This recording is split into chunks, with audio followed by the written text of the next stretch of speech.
Colossenses 2, versículos 6 e 7, diz assim: Ora, como recebestes Cristo Jesus, o Senhor, assim andai nele, radicados, edificados e confirmados na fé, tal como fostes instruídos, crescendo em ação de graças. Os irmãos podem se sentar, já oramos? Vou ler mais uma vez, só que agora em outra tradução, né? E essa traz um pouquinho mais de clareza para nós. Diz assim: E agora, assim como aceitaram Cristo Jesus como Senhor, continue a segui-lo, né? Aprofundem nele suas raízes, sobre ele edifiquem sua vida. Sobre ele edifique a sua vida. Então sua fé se fortalecerá na verdade que lhes foi ensinada, e vocês transbordarão de gratidão. Essa parte do texto que a gente acabou de ler, Paulo é muito direto, né, no que ele está dizendo. Dá-nos a entender que ele está falando para crente, né? Parece, né? Para pessoas que conhecem Jesus Cristo. Para você aceitar alguma coisa, você conhece aquilo que você está aceitando. Pelo menos, normalmente, é assim que acontece. Em alguns casos, não, né? Tem muitas pessoas que aceitam muitas coisas sem nem saberem o que estão aceitando, né? Aquelas pessoas que têm um contrato enorme, elas vão lá e têm preguiça de ler, e só assina aquela última página, umas 3 vias. Depois elas vão dar conta do que elas estão assinando, né? Porém, quando se trata do Evangelho de nosso Senhor Jesus Cristo, aí as coisas são diferentes. Primeiro, porque se é o Evangelho, o pregador do Evangelho está de fato falando do Evangelho, e com clareza, e não apenas parte do Evangelho, mas todo o Evangelho, como o apóstolo Paulo próprio diz, né? Que ele pregava, ele ensinava, né? Ele deu a conhecer aos irmãos todo o conselho de Deus, né? Não apenas em parte. Há muitos aí afora, né, que gostam de algumas partes.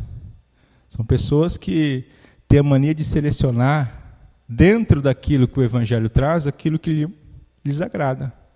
Lhes agradam, né? Então, o sujeito vê lá, não, isso aqui é muito legal e eu gosto desse tipo de Evangelho, esse Evangelho da graça, né, do amor, que aceita as pessoas como elas são, que abraça todo mundo e todo mundo é bem-vindo na casa do Pai, há lugar para todo mundo. E as pessoas ficam assim, se amando, transbordando desse amor, que não é o amor pregado no Evangelho. O amor do Evangelho é diferente, porque o amor do Evangelho começa com morte de nosso Senhor Jesus Cristo. Começa com alguém derramando sangue. Se você fala de sangue para as pessoas, você está doido. O amor não tem nada a ver com sangue.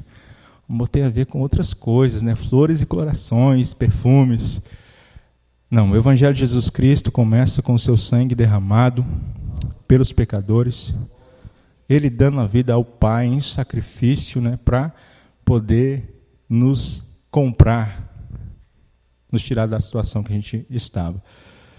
Paulo já falou isso para esses irmãos, eles já conhecem isso. Então Paulo falou assim, olha, já que agora vocês aceitaram Cristo Jesus e aceitaram tudo que tem a ver com Jesus, que está relacionado com a fé em Cristo Jesus, é necessário uma coisa, e a primeira coisa que ele aponta para nós aqui é a continuidade disso.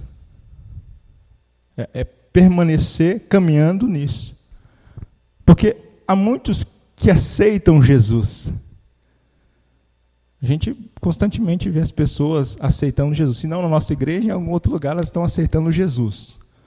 Como eu disse, talvez não seja o Jesus da Bíblia, mas estão aceitando Jesus.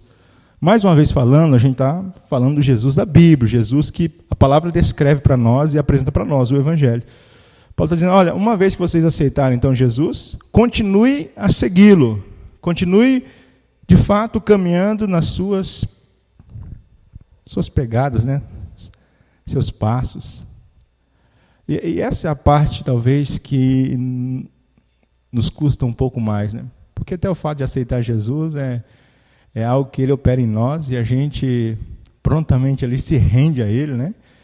É ele nos aceitando, é ele nos amando primeiro para a gente poder amá-lo. E talvez naquele dia em que ele estabeleceu no seu santo conselho, chega, né, e a gente não resiste.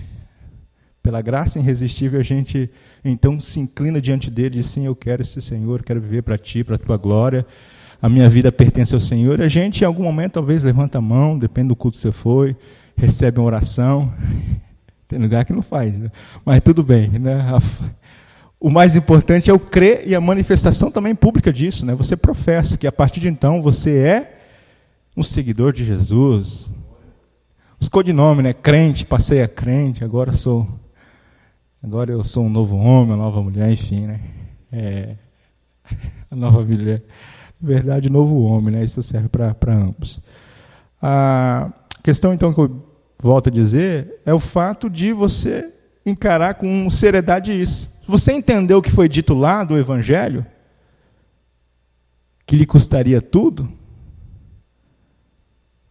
então não fica tão difícil.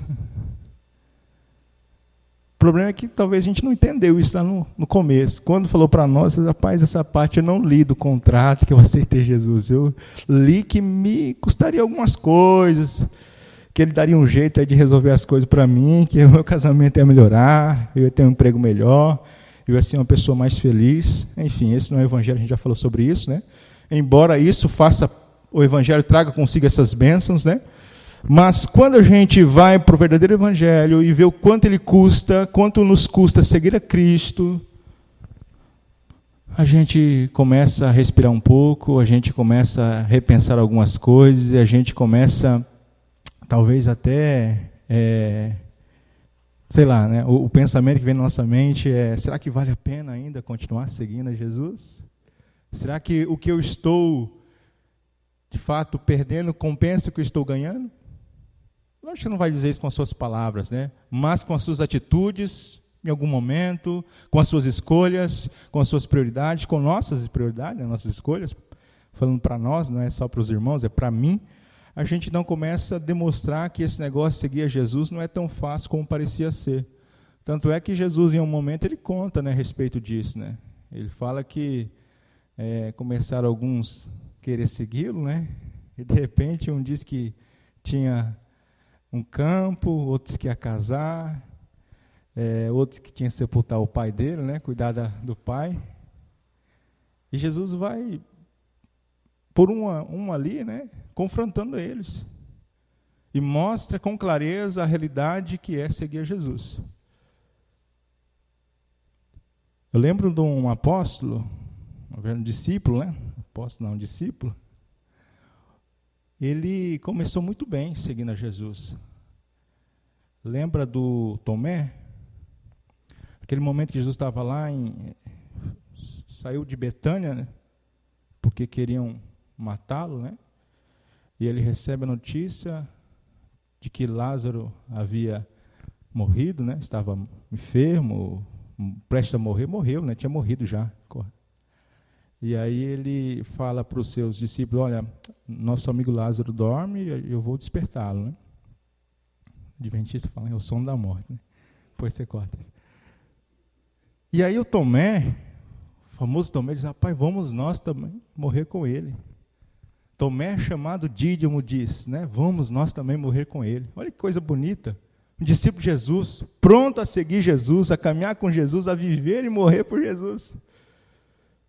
Só que esse mesmo Tomé que começa muito bem a sua caminhada, dizendo, eu aceito Jesus, eu quero caminhar com o Mestre, é o Tomé que em um determinado momento que Jesus está lá falando a respeito como é que seria a sua partida, né, que ele teria que deixar aí os seus discípulos, ele teria que, enfim, completar a sua missão, e o Tomé já está perdido, ele fala, mostra-nos o caminho e isso nos basta.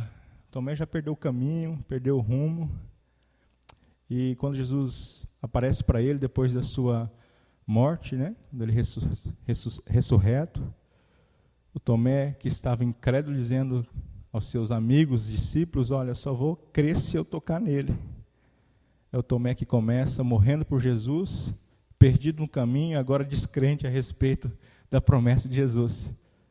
E Jesus apresenta-se diante dele, confronta ele, e fala, Tomé, você tem que ser crente, você tem que deixar de ser incrédulo, né? Creia, Tomé, sou eu mesmo, toca aqui em mim. Enfim, repreende ali, exorta Tomé, E a história diz que Tomé, né, a tradição conta que se torna aí um grande homem de Deus, um missionário, que morre, acho que transpassado por flecha, né, pastor? Acho que foi isso.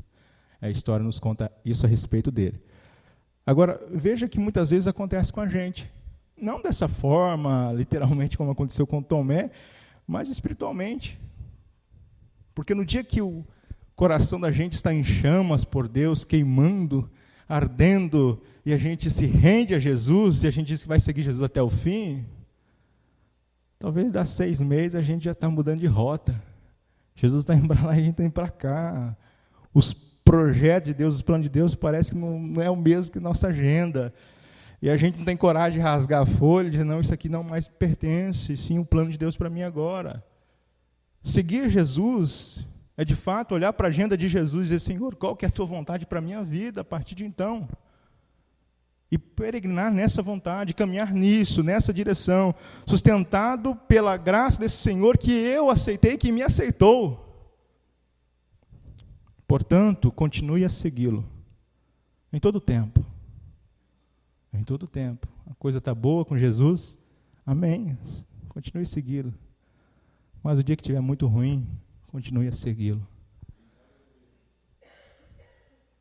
Para quem iremos, se só Ele tem palavras de vida eterna? A gente às vezes tem um problema de audição e cegueira, né? Porque a gente enxerga uma coisa, escuta outra. E às vezes a pessoa mais importante e que tem a máxima condição, a única condição de nos colocar em um movimento correto diante da vida, a gente fecha os olhos e tapa os ouvidos em certos momentos. A gente prefere ouvir o outro conselho, a outra vontade, o outro querer, e a gente até ora para isso. Senhor, traz paz no meu coração para que essa vontade se cumpra. E, na verdade, eu deveria olhar, Senhor, será que é a tua vontade para a minha vida nesse momento, para esse tempo, para agora? Senhor, eu quero te seguir, mas eu estou confuso, eu não sei se de fato eu devo ir por aqui. E aí, quando a gente olha para Jesus e para as suas demandas e para o que Ele, de fato, quer para a nossa vida, a gente consegue, de fato, sim, segui-lo, orientado pela sua palavra. Porque é isso que o apóstolo Paulo fala para nós, dizendo assim, olha, aprofundem nele suas raízes. E sobre ele edifiquem a sua vida. Versículo 7 diz isso, de uma tradução mais... talvez aqui já interpretada quase, né? Ou com algumas palavras bem mais aplicadas para nós entender o sentido delas. Uma vida que é aprofundada em Cristo, edificada sobre Ele. Às vezes a gente vê, né? Não sei se acontece com você, se em algum momento na sua história isso parece com algo que aconteceu na sua trajetória. A gente sai desse mundo, quando se depara com o Evangelho de Jesus Cristo, recebendo o convite dele para uma nova vida, e a gente crê nele, a gente diz que a nossa vida pertence a ele, como a gente já disse até agora. Só que embaixo disso, parece que não tem Cristo. A nossa vida é sustentada em outra coisa. A gente fala dele, a gente professa ele, a gente canta para ele, a gente lê a palavra dele, a gente fala sobre ele. Só que parece que tem algo mais profundo que segura a nossa vida, ou que conduz a nossa vida. Coisas talvez que a gente viveu há muitos e muitos anos fora de Cristo, que ainda reflete em nossas decisões, em nossas vontades, em nossos anseios. E a gente sabe bem o que é isso. Chamado o pêndulo para o pecado, né? A inclinação para o pecado. Uma vez que Cristo nos encontrou, Ele não arrancou isso da gente. Isso ainda continua conosco, mas nos deu uma nova disposição, uma nova natureza, uma nova inclinação. A gente hoje tem uma nova vontade, uma nova vida, um novo querer, um novo desejo, que não anula aquele desejo que outrora a gente teve, e que vem de longe, vem lá do Éden, o nosso legado, nossas raízes. Mas Paulo fala em outro lugar, que ele nos transportou para o reino do Filho do seu amor, né? No amor do seu Filho, ou no Filho do seu amor, né? Ele nos tirou com a raiz deste mundo e nos plantou em Cristo. No amor dele, nele, e agora a gente vive nele. Só que vem um pouco da raiz também do pecado ali, da inclinação velha ainda, né? Então a gente divide essas duas vontades, a vontade para fazer a vontade de Deus e a nossa vontade caída, tá? Que é a vontade do diabo, da carne, enfim, mas a gente não precisa entrar nesse detalhe. É a vontade adâmica, a vontade do ser humano. Não é que você está possesso pelo maligno, que você está cheio de demônios, como alguns dizem por aí. Não, você simplesmente ainda carrega o seu velho homem. E quando é assim, ainda está tudo bem. O problema é quando o velho homem nos carrega. Mas quando você carrega ele, arrasta ele, né? Não lembro se a gente conversou em algum momento, se isso tem a ver, quando Paulo fala, miserável homem que sou, quem me livrará desse corpo de morte? É a gente carregando esse corpo de pecado, então, e não o corpo de pecado carregando a gente, né? Em algum momento é assim, mas não deveria. E a receita, ou talvez o ensinamento de Paulo para nós é o seguinte: olha, vocês devem aprofundar suas raízes sobre ele, edificar sua vida sobre ele. A receita é essa. Se a gente continuar apenas tendo a nossa vida, perdoe a palavra, superficial em Cristo, a gente vai continuar tendo resultados desastrosos em nossa vida espiritual. Talvez seja uma explicação, porque muitas vezes a gente é tomado pela apatia. Talvez seja a explicação porque em alguns momentos a gente se vê com um cansaço espiritual. Porque talvez a profundidade da nossa vida com Cristo ainda esteja muito rasa. E a gente deve encarar isso com seriedade, para que a nossa vida esteja firmada em algo fixo, irremovível. Esse negócio onde a gente está, e estava, e esse negócio que eu falo é a ideologia que você tem, é suas vãs filosofias, é a sua receita do dia a dia sobre a vida. Essas coisas, elas se alteram, elas removem-se do lugar, porque hoje as pessoas dizem como é que você deve viver, e amanhã elas dizem outras coisas, depois vão dizer outras coisas, mas o que Cristo diz é deixe sempre para sempre, inalterável. O próprio Cristo é inalterável, rocha inabalável, por isso que é o melhor lugar para a gente fixar a nossa vida é nele, sobre ele. Então sua fé se fortalecerá. Você quer ter uma fé forte, meu irmão? Eu sempre orei, né? Eu acho que você também já orou. Senhor, fortaleça a minha fé. Senhor, e a gente acha que em algum momento isso é mágica, né? Mágica espiritual. Deus vai, fortaleça a fé desse meu filho. E não acontece assim. Quem dera, né, irmão? Se a gente pedisse para Deus, Senhor, fortaleça a minha fé. Amanhã no mesmo momento a gente está aqui transbordando de fé. Senhor, fortaleça o meu amor para com meus irmãos. A gente está amando todo mundo. Uma maravilha. Senhor, fortaleça e modifique amplamente o meu serviço ao reino de Deus. A gente está ali o tempo todo. Mas não é assim. Não é assim. A fé, ela se fortalece a partir do momento em que, de fato, a gente tem a consciência de que nós estamos seguindo a Cristo, caminhando por onde Ele quer que a gente caminhe, conforme Ele caminhou, da forma que Ele caminhou, aprofundando então as nossas vidas, né, as nossas raízes nele, edificando a nossa vida nele, através do quê? Da verdade, né, que lhes foi ensinada. Sem compreender a verdade que é nos repassada, ensinada constantemente, a nossa fé não é fortalecida. Porque a gente, irmãos, é constantemente bombardeado por ideias totalmente distantes, destoantes da ideia de Deus. O mundo prega um estilo de vida, um jeito de viver que é totalmente diferente aqui do que a Bíblia ensina para nós. É seu patrão falando isso para você, é seus amigos falando isso para você lá no serviço, é o cara da padaria, do supermercado, onde você vai tem gente que fala de coisas que não tem nada a ver com a Bíblia. Não é que ele fala mal da Bíblia, é que ele nem considera a Bíblia. Ele fala do que ele acha, ele fala do que ele ouve na televisão, ele fala do que ele leu na revista, ele fala do que ele aprendeu em alguma seita diabólica, e ele traz aquilo como verdade para a vida dele, e ele passa isso para você, e você sai com aquilo, e coloca até no Facebook, se achou bonito, posta lá, compartilha no grupo, olha que coisa linda. E onde a gente deveria fortalecer nossa fé, que é na palavra de Deus, compreendendo o que foi nos ensinado e buscando cada vez mais aprender isso, né? Ser incomodado pela palavra, no sentido de ser saturado por ela, né? Essa é a forma correta.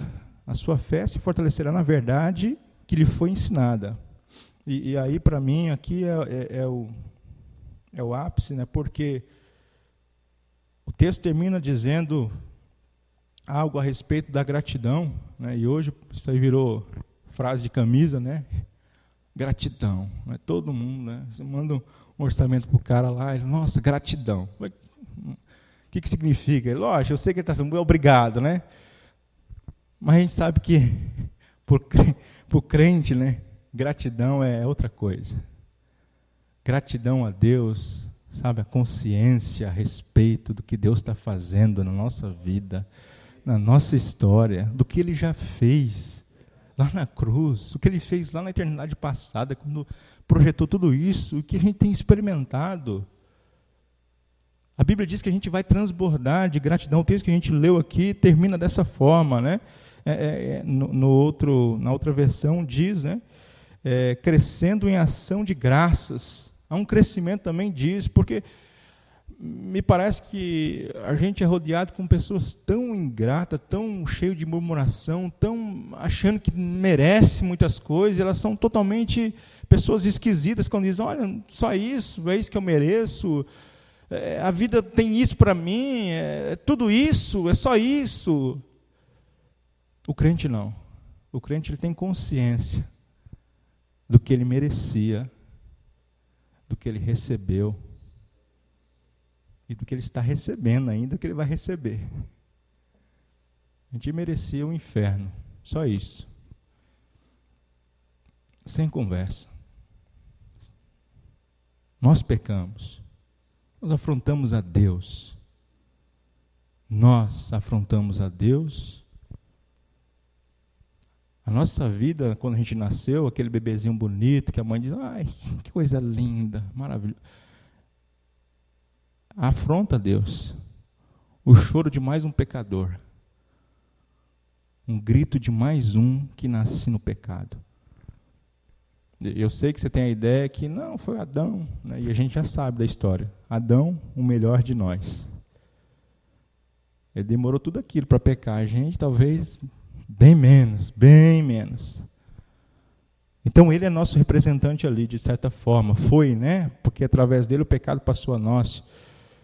Porém, Deus que é grande em misericórdia, no seu grande amor, já havia estabelecido que um dia a gente o conheceria.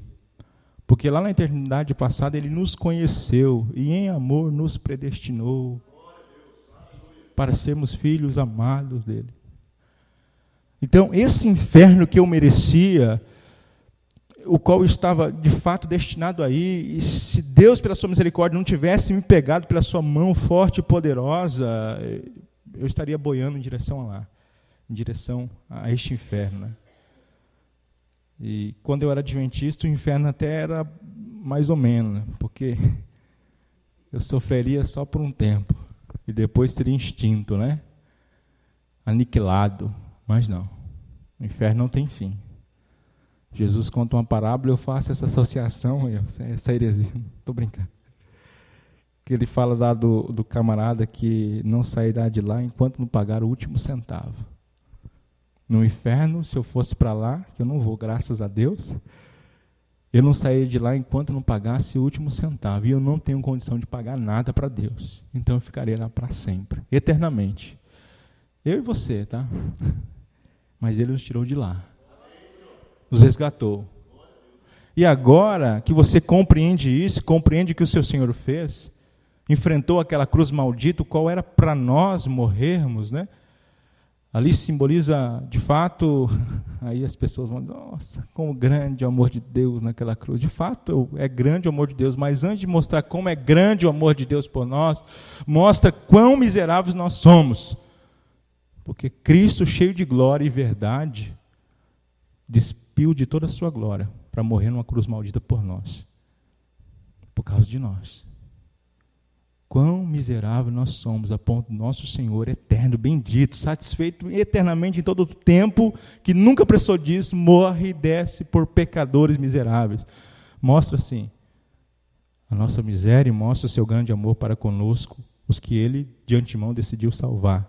Quando a gente conhece a respeito desse Senhor, do que Ele fez, das implicações que é segui-lo, e a gente permanece seguindo, não porque a gente voluntariamente diz, eu vou segui-lo. É lógico, você acha que é você, mas é por causa da mão dele te sustentando, né? E uma das bases da nossa doutrina é essa, né? Que a gente crê na perseverança dos santos. Então, uma vez que Deus te trouxe salvação, Ele vai trazer também a capacitação para caminhar nessa salvação. Então, isso vem dele, da graça dele. E Ele faz você desejar isso, querer isso, ter vontade disso. Então, você, diante da inclinação adâmica, pecaminosa, né, a sua velha natureza, dizendo para você, por um lado, você, não, eu vou seguir meu Senhor, essa é a minha vontade. E a gente faz isso todos os dias, todos os dias. Todos os dias. A gente tem esse tipo de ação. Porque o pecado se apresenta diante de nós o tempo todo. O que Deus diz para Caim, né, é o que é dito para nós. O pecado está à porta, né? O pecado está à porta o tempo todo. Lá em casa, né? Somente final de semana que você fica mais tempo com a esposa. Brincadeira, tá? A esposa é uma benção, está lá com o trabalho com as irmãs. Eu digo assim, no serviço você tem ali, de repente, a possibilidade de fazer um negócio que não é tão lícito, né? Não é tão cristão, né? Os caras, não, pode fazer, todo mundo faz, cara. Tem negócio aí, ó. Vai lá e coloca o serviço para a pessoa e ela está pagando e sabe que está pagando. Não. Tem que falar para ela, ó, isso aqui é assim, assim, assado. Tem uma oportunidade fácil ali de ganhar dinheiro, a gente vai, não quero essa oportunidade. Eu quero seguir o que Cristo mandou para mim seguir. Aconteceu um fato lá em casa e de repente você, rapaz, quer saber? Eu vou dizer o que eu quero dizer mesmo e vou falar umas poucas verdades aqui, né? Umas muitas verdades. Você tem essa escolha, ou você pode ser revestido da graça, da mansidão de Cristo, e não deixar a ira tomar conta de você, e falar com amor, com seu filho, com a sua esposa, com o seu esposo, né, para as irmãs. Diante da sociedade, né, diante de propostas que a gente recebe, você tem a escolha ali, de repente, de aceitar aquilo, dizer, quer saber? Isso aqui não vai me dar nada não, né? Como uma frase costumeira que a gente vê por aí. Aí você lembra que você tem um Senhor. E se vocês chamam a Cristo de Senhor, se nós chamamos a Cristo Senhor, então devemos submetê-lo como Senhor. É por isso que muitos gostam do Cristo Salvador, né? Cristo Salvador é muito legal. Salvou a gente. O Cristo Senhor, aí, se ele é Senhor, então tem que ter o servo, né? O escravo. E somos nós, sujeitos à sua vontade.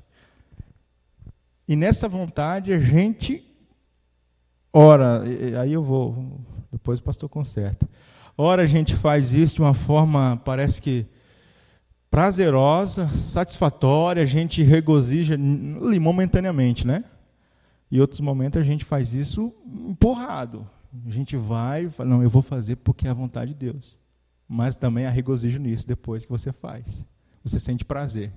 Você fala, eu venci o pecado, eu venci a proposta do mundo, eu venci a minha carnalidade, eu venci o jogo do diabo. E aí a gente então continua, como a gente disse, né, para o próximo passo disso, que nos leva a ter uma vida que está plantada nele, sustentada nele, e que de fato nos conduz para um fim que é o transbordamento de graça, como o texto termina dizendo, né? Aprofunde nele as suas raízes, edifique a sua vida sobre ele, então sua fé se fortalecerá na verdade que lhes foi ensinada, né? Vocês aprenderam a verdade, então vocês continuam nela o tempo todo, né? Esse aqui é um outro probleminha que nos acontece, porque a gente aprende a verdade, só que tem hora que a gente fala, a verdade é legal, é importante, mas é difícil fazer, então vamos fazer outra coisa, né? A gente fica tentando pegar um texto e fazer ele dizer o que a gente quer fazer, para autenticar nossas decisões, né? É o cara que vai, não, você tem que dizer o que eu quero que ele diga, né? Esse texto aqui ele vai dizer, ó. É o pregador que tem a pregação e fala, agora só falta o texto, que eu já sei tudo que eu vou dizer. Então, assim, ele quer encaixar um texto para dar aval no que ele está falando. E na vida cristã, às vezes, é assim, né? A gente até, para brigar com a esposa, a gente usa o texto bíblico. Ó, tá vendo lá? E na vida comunitária, né? A nossa mente, às vezes, é anestesiada por essa distorção da palavra. E não é assim que a gente deveria viver, né? A gente tem que continuar naquela verdade que a gente, de fato, aprendeu e que são ensinadas constantemente para nós, né? Quem faz parte da Igreja Missionária Volta de Cristo aí, há um bom tempo, eu não faço tanto tempo, são 9 anos, e desde que eu cheguei, eu só ouço a verdade da palavra de Deus sendo ensinada. Pode ser que muitas vezes eu não caminhei na verdade ali, pode ser que eu esbarrei alguma coisa, muitas coisas, né? Vou ser mais sincero. Mas a verdade foi ensinada, para mim, para você, todas as vezes. Toda vez que o pastor sobe aqui, o presbítero, o diácono, o irmão, quem ser, prega a palavra de Deus. A não ser quando a gente chama de fora, né? Aí vem uns irmãos com umas ideias que depois tem que fazer carta de correção, né? Igual a nota fiscal. Mas a verdade tem sido ensinada. Só para passar agora, assim, encerrar para a última parte, em relação a isso, hoje eu estou lá numa rede social, e aí o camarada escreveu bem assim. Rolou um meme lá do Kebler Lucas, né? Que ele agora falou que não ia... Como é que era? Do cantor cristão, né? Mas depois falaram outra coisa, né? E aí ele falou que não podia mais cantar, né? Enfim, mas não sobre... Eu vi, né? Mas tem outro meme, né? Rolando. Esqueci qual música era, mas era... que ele não tinha falado, né? Falaram como se ele tivesse dito aquilo. Né? Mas aí o interessante é o comentário embaixo, né? Aí um irmão, filho de pastor, né? Músico, levita esse. Ele falou assim, um falou lá que estava dando ênfase, né? Está fazendo propaganda, tipo assim, né? Isso vai ser bom para o cantor cristão, né? Ele falou cantor cristão. Embora talvez eles confundam com a harpa, né? Nem sabe qual é qual. E aí o outro falou assim, eu tenho saudade. Não, tomara que o cantor cristão volte a ficar na moda nas igrejas, né? Tipo assim, a ideia dos caras, ele acha que cantar música bíblica é uma moda, tipo assim, eles acham que algumas coisas que a gente tem como verdades centrais, que é cantar a palavra de Deus, cantar a palavra de Deus, cantar a palavra de Deus, é uma coisa que a gente faz por, tá na moda, né? Se voltar, a gente vai cantar, todo mundo vai cantar daqui um dia porque está na moda. E não porque é uma verdade ensinada, né? Eu lembro que uma das primeiras coisas que eu falei para o pastor, isso lá em 2013, 2012, por aí, quando eu começava a ir à igreja, né, a Missionária Volta de Cristo, eu até brinquei, rapaz, vocês cantam ainda, vocês pregam a Bíblia aqui ainda, olha que legal, eu estava zoando com ele, mas uma das coisas que me deixava inquieto era os hinos, né, falava, rapaz, esse hino aqui não desce, não, eu gosto daquele mantra, né, aquele negócio que mexe com a gente, né, aquele tecladão assim soando, né, aquela coisa bem batista, né? As luzes meio apagadas. E você não está nem aí porque você está cantando. O importante é o que você está sentindo no momento. E aí você, ai, que gostoso, esse culto foi uma benção, né, irmão? Você viu que unção tremenda, todo mundo chorando. E amanhã você já esqueceu porque você estava chorando, você esqueceu o que foi pregado, você esqueceu o que foi cantado. Porque não é bíblico. Porque não tem poder como a palavra tem poder. Sabe, de destruir fortalezas e fortalezas que o pecado construiu ao longo da nossa trajetória. A Bíblia tem esse poder, a palavra tem esse poder, ela vai desfazendo coisas terríveis que a gente carregava como verdade, que pautou a nossa vida durante muito tempo. E a gente vem aqui, ouve a palavra, a gente crê nela, e essa palavra então entra em nossas vidas e agora muda a nossa ideia, a nossa maneira de pensar, de viver, de agir, de reagir. É por isso que a gente deve permanecer na palavra, irmãos. Porque só assim a nossa fé vai ser fortalecida. Ao contrário, quando as coisas ruins acontecerem na nossa vida, quando virem, aí a gente usa, né, a tempestade da vida, os maremotas. Você sabe o que é isso? Quando de repente você tem um problema no seu casamento, um problema com seus filhos, um problema financeiro, um problema que seja lá qual for a esfera, o que te sustenta nesse momento não é os coaches da vida por aí, não são as frases de camiseta, os para-choque de caminhão, não, mas o que sustenta é isso aqui, a palavra de Deus. É o que você ouviu e que entrou no seu coração, em que em algum momento você vai ser lembrado daquilo, e a sua fé se manterá.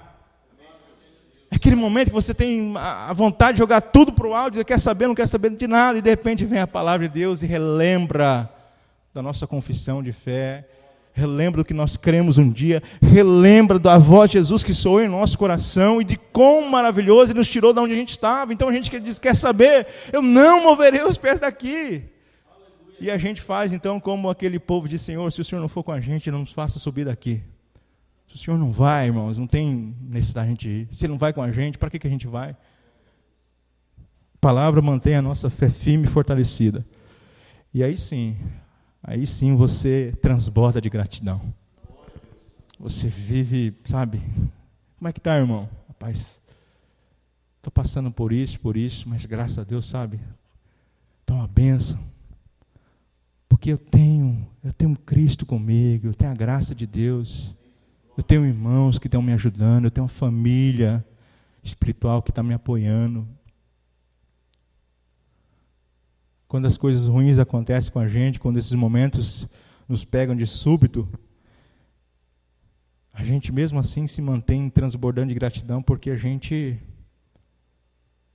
tem consciência do que é mais importante para nós e para onde a gente está indo.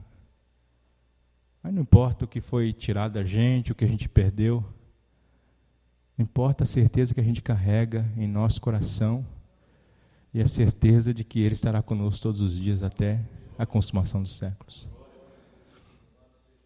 Aí não falta motivo para a gente transbordar de gratidão. Você chega assim num dia 17 de dezembro, faltando aí menos de 15 dias para o fim do ano de 2022.